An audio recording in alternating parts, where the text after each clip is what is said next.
हथवा में लेके कलमिया हमार पिया रखई मालिनिया हो।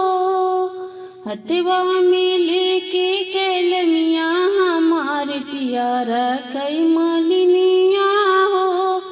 नैहर में रहती तो माई से कहती, नैहर में रहती तो माई से कहती, ससुरा में सासु मलकिनिया हमार पिया रखई मालिनिया हो।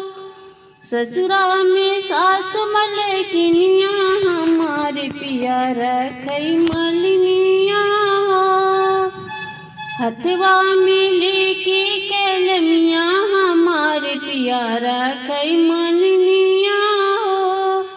नैहर में रहती तो भाभी से कहती, नैहर में रहती तो भाभी से कहती, ससुरा में गुतन मलकिनिया हमार पिया रखई मालिनिया हो।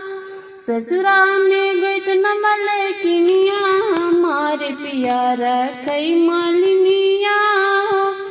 नैहर में रहती तो दीदी से कहती, नैहर में रहती तो दीदी से कहती, ससुरा में ननद मलकिनिया हमार पिया रखई मालिनिया हो।